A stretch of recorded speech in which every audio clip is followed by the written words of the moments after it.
मेरी दीदी ने अपने पति को तलाक दे दिया और हमारे घर आकर रहने लगी। एक दिन उन्हें तेज बुखार आ गया और चक्कर भी आने लगे। तभी हम उन्हें हॉस्पिटल लेकर गए।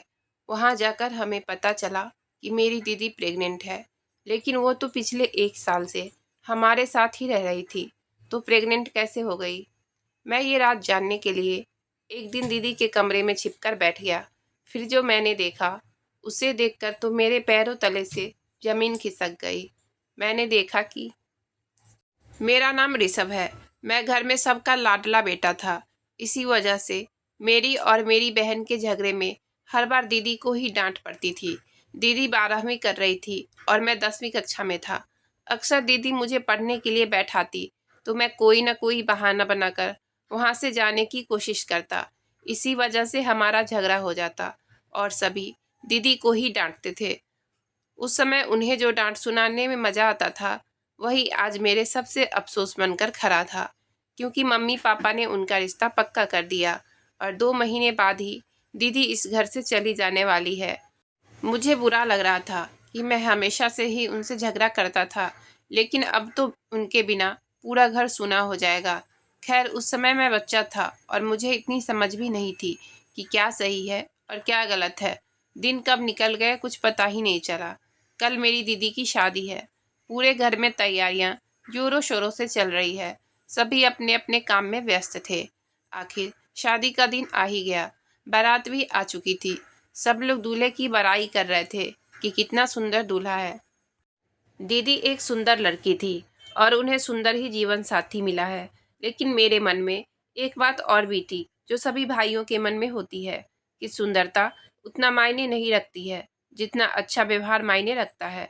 मेरी बहन बहुत ही सीधी और सरल स्वभाव की थी, इसलिए मैं यही अपेक्षा अपने जीजू से कर रहा था कि वह मेरी दीदी को कभी भी दुखी नहीं करेंगे। तभी पापा ने वहां आकर मुझे इस सोच से बाहर निकालते हुए कहा कि ऋषभ, यहीं खड़े रहोगे क्या? अरे भाई, बारात आ चुकी है, बारातियों का वेलकम नहीं करना है? मैं बारात की तरफ गया और सभी बारातियों का हाथ जोड़कर स्वागत किया। सभी लोग बहुत खुश थे और इसी खुशी के साथ मेरी दीदी की बड़ी धूमधाम से शादी संपन्न हुई और विदाई की घड़ी आ चुकी थी। सबके चेहरे उतरे हुए थे। आखिर हो भी क्यों ना, जब घर से बेटी विदा होती है तो हर किसी को रोना आ जाता है। मेरे सामने तो हमारा पूरा बचपन आकर खड़ा था। बड़ी मुश्किल से मैंने खुद को संभाल पाया था और दीदी की विदाई की और सभी मेहमान भी चले गए और सामान वगैरह समेटकर सभी आराम करने चले गए। इतने दिनों से शादी की भाग दौड़ ने सबको थका दिया था। कुछ दिन ऐसे ही निकल गए। आज दीदी और जीजू घर आ रहे थे। माँ सुबह से किचन में तरह तरह के पकवान बनाने में लगी हुई थी, क्योंकि शादी के बाद पहली बार दामाद जी घर आ रहे थे। सब लोगों ने उनका स्वागत किया और बड़े ही प्यार से उनकी आवभगत की। आस पड़ोस की भी औरतें घर आई थी, क्योंकि शादी के बाद पहली बार दीदी घर आई थी। तो सब लोग देखने आए थे कि दीदी कैसी लग रही है। साथ ही ससुराल के बारे में भी पूछना था। कुछ देर बाद मैं दीदी के पास गया और पूछा, दीदी सब ठीक है ना? कैसा है आपका ससुराल और जीजू आपका ख्याल रखते हैं कि नहीं? तभी दीदी हंसते हुए बोली कि सब कुछ बहुत अच्छा है। तेरे जीजू भी मेरा बहुत ख्याल रखते हैं।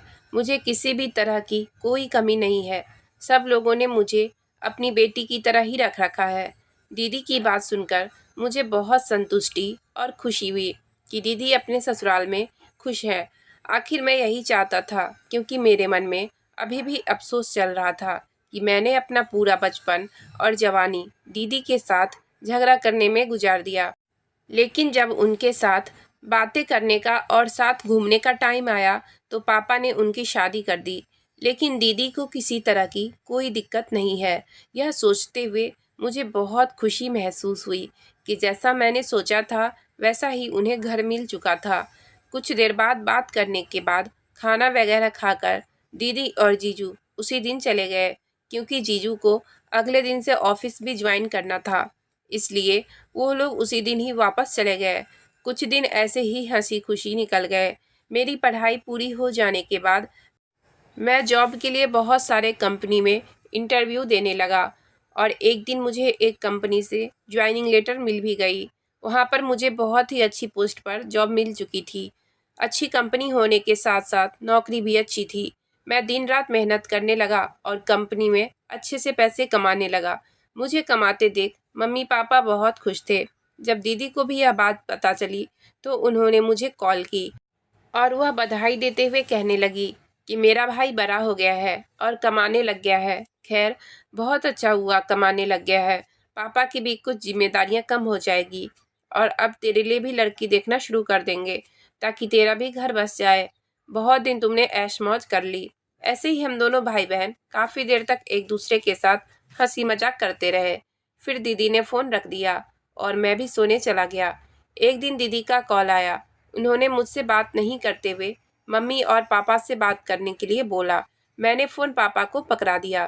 तभी पापा से बात करते हुए दीदी ने कहा कि हमने ऋषभ के लिए एक लड़की देखी है। मेरी चाची सास की लड़की है। वह लोग अपनी बेटी का रिश्ता देख रहे हैं, इसलिए मैंने ऋषभ के बारे में उनसे बात की है। उन्होंने कहा कि हाँ ठीक है, अगर तुम्हारे जैसा ही तुम्हारा भाई है तो हमें रिश्ता करने में कोई हर्ज नहीं है। इसलिए वह कल ऋषभ को देखने आ रहे हैं। तभी पापा कहने लगे कि बेटा, लड़की की जांच पड़ताल तो की है ना तुमने? हमारे खानदान के जैसे ही मेल खाने वाली है ना? तब मेरी दीदी कहने लगी कि हाँ पापा, लड़की बहुत अच्छी है, पढ़ाई में भी अच्छी है और संस्कार भी अच्छे हैं। तभी मम्मी पापा भी खुश हो गए और अब हमारे घर में बहू आ जाएगी। दीदी के जाने के बाद जो रौनक गई थी वह लौटने वाली थी। पापा फ़ोन रखते हुए मुझसे कहने लगे कि कल तुम्हें देखने लड़की वाले आ रहे हैं, इसलिए तैयारियों में लग जाओ। माँ ने भी तैयारियां शुरू कर दी थी। माँ साफ सफाई करने लगी और पापा भी बाजार चले गए क्योंकि कल सुबह वह लोग जल्दी आने वाले थे। इसलिए पापा अभी से ही सारा सामान लाकर रखने लगे थे। दूसरे दिन वह लोग मुझे देखने आ गए और उनको हमारा घर बहुत पसंद आया और इसी तरह मेरा रिश्ता भी पक्का हो गया। लड़की का नाम नेहा था। नेहा और मैं फ़ोन पर एक दूसरे से बात करने लगे। अब मुझे नेहा भाने लगी थी और नेहा को भी मुझसे प्यार हो गया था। दिन ऐसे ही निकलते गए और कुछ दिन बाद मेरी और नेहा की शादी हो गई। हम लोग राजी खुशी अपनी ज़िंदगी गुजार रहे थे। तभी एक दिन हम सब बैठे शाम का नाश्ता कर रहे थे। तभी हमारे घर के दरवाजे की घंटी बजी। दरवाज़ा खोला तो देखा कि सामने दीदी खड़ी थी। हम लोग चौंक गए कि दीदी अकेली है, क्योंकि वह आज तक कभी भी अकेली नहीं आई थी। हमेशा से वह जीजू के साथ ही आई थी। हम लोगों को थोड़ी घबराहट जैसी हो गई। फिर पापा उन्हें अंदर लेकर आए और पूछा कि क्या हुआ बेटी, तुम इस समय अकेली कैसे? पहले फ़ोन भी नहीं किया कि तुम आने वाली हो। दीदी की आंखों से आंसू बहने लगे और वह कहने लगी कि पापा, मुझे वहाँ नहीं रहना है। अब तो हम लोगों के जैसे होश ही उड़ गए थे, क्योंकि जब घर की बेटी इस तरह की बात करे तो कौन खुश होता है। मैं भी घबरा गया। तभी पापा ने कहा कि क्या हुआ बेटी, तुम ऐसा क्यों बोल रही हो? तभी दीदी कहने लगी कि मेरे ससुराल वाले बिल्कुल भी अच्छे नहीं हैं, मेरे साथ बहुत गंदा बर्ताव करते हैं। फिर मैंने दीदी की बात काटते हुए कहा कि आप तो बोल रही थी कि वह लोग तो बहुत अच्छे हैं और वह आपका बहुत ख्याल रखते हैं, तो फिर अभी ऐसे कैसे हो गया? तभी दीदी कहने लगी कि उस टाइम सब अच्छा था, लेकिन अभी कुछ अच्छा नहीं है। तेरे जीजू भी मेरे साथ बिल्कुल भी अच्छा व्यवहार नहीं करते हैं। मेरे सास ससुर भी मुझे खा जाने वाली नज़रों से देखते हैं। आखिर मैं क्या करूं? इसलिए मैं थक हार कर यहाँ आ गई हूँ। माँ जल्दी से दीदी के लिए पानी लेकर आई और उन्हें पानी पिलाया। तभी नेहा ने दीदी के पास बैठकर कहा कि ऐसा कैसे हो सकता है दीदी, जरूर आपको कोई गलत फहमी हुई होगी। मेरे चाचा चाचू तो बहुत ही अच्छे हैं, वो लोग ऐसा कैसे कर सकते हैं? तभी मेरी दीदी बोली कि जो लोग ऊपर से जैसे दिखाई देते हैं वैसे अक्सर अंदर से होते नहीं हैं। अगर तुमको विश्वास नहीं हो रहा है तो तुम उनको फ़ोन करके पूछ सकती हो। कौन भला अपने ही हाथों से अपना घर उजाड़ेगा? मैंने भी बहुत कोशिश की थी कि मैं अपना घर जैसे तैसे बसा लूं, लेकिन जब पानी सर से ऊपर निकल गया तो मुझे यहाँ आना पड़ा। अब तो सब लोग बहुत मायूस हो चुके थे कि अच्छी खेलती हमारी ज़िंदगी में ये कैसा तूफान आ गया था। खैर, कुछ देर बाद पापा ने दीदी को शांत कराया और मेरे जीजू को फ़ोन किया और कहा कि क्या बात हो गई है दामाद जी, हमारी बेटी से कोई गलती हो गई है क्या? तभी उन्होंने कहा कि जी नहीं, यह सब आप अपनी बेटी से ही पूछिए। और ये कहकर उन्होंने फ़ोन रख दिया। अब तो हम लोग और भी परेशान हो गए कि कहीं कोई बड़ी बात ना हो गई हो जिसका कोई हल ही नहीं निकले। हम लोगों ने दीदी से बहुत बार पूछने की कोशिश की, लेकिन दीदी बस रोए जा रही थी और इतना कहे जा रही थी कि मुझे वहाँ दोबारा वापस नहीं जाना है। मुझे तो अब दीदी के टेंशन के साथ साथ नेहा की भी फिक्र होने लगी थी, क्योंकि वह दीदी के ससुराल वालों के खानदान से ही थी। डर लग रहा था कि कहीं वो लोग नेहा को यहाँ से लेकर ना चले जाए। मैंने नेहा को कमरे में बुलाया और कहा कि नेहा, तुम अपनी मम्मी से बात करके पूछो ना कि क्या बात हो गई है। दीदी इतनी परेशान होकर यहाँ आ गई है। अगर दीदी की गलती हुई तो हम दीदी को समझाएंगे। फिर नेहा ने अपनी मम्मी को कॉल किया। उसकी मम्मी ने कहा कि पता नहीं इन लोगों की क्या बात हो गई है। हम लोग तो बिल्कुल भी वाकिफ नहीं है। हम लोगों ने भी काफ़ी प्रयत्न किया उन लोगों से पूछने का, लेकिन उन लोगों ने कुछ नहीं बताया। इतना बोला है कि उसकी ही गलती है। अब तो हम लोगों के ऊपर बहुत बड़ा दुखों का पहाड़ टूट पड़ा था और हम लोगों ने दीदी को घर पर ही रहने दिया और दीदी के ससुराल से ना कोई फ़ोन और ना ही कोई मैसेज आया। जीजू का भी कोई फ़ोन कॉल नहीं आया। उन्होंने भी शायद दीदी से रिश्ता तोड़ दिया था। अब बात तलाक तक पहुंच चुकी थी। एक दिन सब लोग बैठे थे तो दीदी ने पापा से कहा कि मुझे तलाक चाहिए। दीदी की इस बात ने सब लोगों को एकदम से हैरान करके रख दिया था। इतनी छोटी छोटी लड़ाई पर कौन तलाक लेता है? अगर कोई बात हो गई है तो पहले बैठकर बात की जाएगी। अगर फिर भी ना बात बने तो तलाक तक जाती है। पापा कहने लगे कि मैं खुद जाऊंगा तुम्हारे ससुराल, तुम्हारे सास ससुर से बात करूंगा, उन लोगों से पूछूंगा कि आखिर क्या वजह है, आप लोग इतनी जल्दी इतना बड़ा फैसला क्यों ले रहे हो। तभी मेरी दीदी कहने लगी, उन लोगों का ये फैसला नहीं है, ये मेरा और नीरव का फैसला है। दीदी को हमने बहुत समझाने की कोशिश की कि आप अपना घर बर्बाद मत कीजिए। तभी कुछ देर बाद वकील को लेकर जीजू भी आ गए और उन दोनों ने तलाक के कागज पर साइन कर दिया। हम लोगों को बहुत दुख हुआ कि बसा बसाया घर उजड़ चुका है। आज किसी ने घर पर खाना नहीं खाया था, क्योंकि इतनी बड़ी परेशानी जो हो गई थी। तभी दीदी ने सब लोगों से कहा कि आप लोग मेरी वजह से दुखी मत होइए। मैं उस घर में खुश नहीं थी। मैंने बहुत प्रयत्न किया, लेकिन कोई बात नहीं बनी, तो मैंने तलाक ले लिया। क्या आप लोग नहीं चाहते हैं कि आपकी बेटी खुशी से रहे? तभी पापा ने दीदी के सर पर हाथ फेरते हुए कहा कि बेटा, हमें तो हमेशा से ही तुम्हारी खुशी चाहिए। अगर तुम्हें लगता है कि तुम उनके साथ खुश नहीं हो तो यह तुम्हारा फैसला है और हम लोगों ने भी इसे स्वीकार कर लिया है। अब तो हम लोग पहले जैसे नॉर्मल होने लगे थे। खैर, दुख तो होता है कि दीदी घर पर बैठी है, लेकिन आखिर करते भी तो क्या। पापा ने बोला कि कुछ साल रुक जाते हैं, उसके बाद दीदी की दूसरी शादी कर देंगे। लेकिन इसी बीच एक खुशी की बात यह थी कि नेहा के परिवार वालों ने कोई मसला नहीं किया था और उन लोगों ने नेहा को ले जाने की बात नहीं की थी। जैसे तैसे काफ़ी दिन निकल गए और अब दीदी का तलाक हुए 1 साल हो चुका था। एक दिन हम लोग बैठे चाय पी रहे थे, तभी दीदी अपना उतरा हुआ मुंह लेकर वहाँ आई। हम लोगों ने पूछा, क्या हुआ दीदी, सब ठीक है ना? तभी दीदी ने कहा, सब ठीक है, कुछ नहीं हुआ है। लेकिन फिर जैसे ही हमने दीदी को हाथ लगाकर देखा तो दीदी को तो बहुत तेज बुखार आ रहा था। हम लोग घबरा गए। हमने कहा, चलो हम डॉक्टर को दिखाते हैं। तभी दीदी ने कहा, नहीं, डॉक्टर को दिखाने जैसी कोई बात नहीं है, मैं ठीक हूँ। दीदी ने कुछ दवाई ले ली, उससे कोई फ़ायदा नहीं हुआ और चक्कर आने शुरू हो गए। हम लोग दीदी को लेकर हॉस्पिटल गए। वहाँ जाकर रिपोर्ट्स वगैरह करवाई, लेकिन जब रिपोर्ट आई तो हम लोगों के पैरों तले से ज़मीन ही निकल गई। रिपोर्ट में लिखा था कि दीदी प्रेग्नेंट है। दीदी को तलाक हुए 1 साल हो चुका था। 1 साल से तो वह हमारे घर में ही रहती थी, तो फिर वह प्रेग्नेंट कैसे हो गई? सब लोगों को बहुत बड़ा अचंभा हुआ। सब लोगों ने दीदी से पूछा कि आखिर बात क्या है?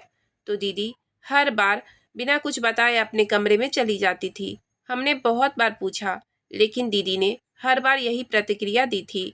एक दिन मैं यह रात जानने के लिए दीदी के कमरे में छुपकर बैठने का प्लान बनाया और अगली रात को ही उनके कमरे में छुपकर बैठ गया। यह बात मैंने नेहा को भी बताई थी।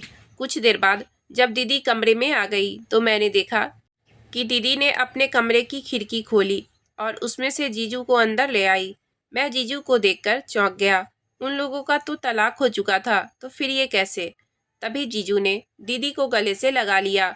अब तो मुझसे रुका नहीं जा रहा था, इसलिए मैं उन लोगों के सामने बाहर निकल गया। मुझे देखकर वह दोनों घबरा गए। मैंने पूछा, यह सब क्या चल रहा है? आप लोगों को तो साथ में नहीं रहना था, तो फिर ये छुप छुप कर आने की क्या जरूरत है? आखिर आप दोनों पति पत्नी हो। तभी दीदी ने कहा कि हम तुम्हें सारा सच बताएंगे, तुम शांत हो जाओ। फिर मैंने मम्मी पापा और नेहा को इकट्ठा कर लिया। मम्मी पापा भी दीदी की प्रेगनेंसी को लेकर उनसे नाराज थे, क्योंकि उन लोगों को तो ऐसे ही लग रहा था कि दीदी ने कुछ गलत किया है, इसी वजह से प्रेग्नेंट हुई है। अब वह दीदी से नफरत करने लगे थे। लेकिन जब वह कमरे में आए और जीजू को वहां देखा तो कहा, यह आदमी यहाँ खड़ा क्या कर रहा है? तभी दीदी की आंखों में आंसू आ गए और वह कहने लगी कि दरअसल मेरे सास ससुर मुझे बहुत तंग करते थे। इसमें नीरव का कोई कसूर नहीं था। आखिर वह करते भी तो क्या करते? इसलिए हम दोनों ने प्लान बनाया कि हम तलाक का नाटक करते हैं, जिसकी वजह से मेरे सास ससुर को मेरी कमी महसूस हो और वह सुधर जाए। हम लोग प्लान मुताबिक ही करने लगे और नीरव रोज रात को मुझसे मिलने आते थे। पापा ने कहा कि यह बात तुम हम लोगों को भी बता सकती थी, हम लोगों को क्यों नहीं बताया? तभी दीदी कहने लगी कि अगर मैं आप लोगों को बता देती तो किसी तरह बात उन तक पहुंच जाती, और मैं नहीं चाहती थी कि हमारे इस प्लानिंग पर पानी फिर जाए। हम लोग उन्हें सबक सिखाना चाहते थे, उनको एहसास दिलाना चाहते थे कि एक बहू को ऐसे तंग करने से क्या होता है। जब उन लोगों को मेरी कमी महसूस होगी तो वह लोग सुधर जाएंगे। दीदी कहने लगी कि नीरव ना मेरी तरफदारी कर सकते थे और ना ही मेरे सास ससुर की, इसलिए हमने इस नाटक के द्वारा सब सही करने का सोचा। हम लोगों को सब कुछ समझ में आ चुका था। माँ पापा को भी एहसास हो गया था कि वह दीदी को गलत समझ रहे थे, लेकिन अब सारी गलतफहमी दूर हो गई थी।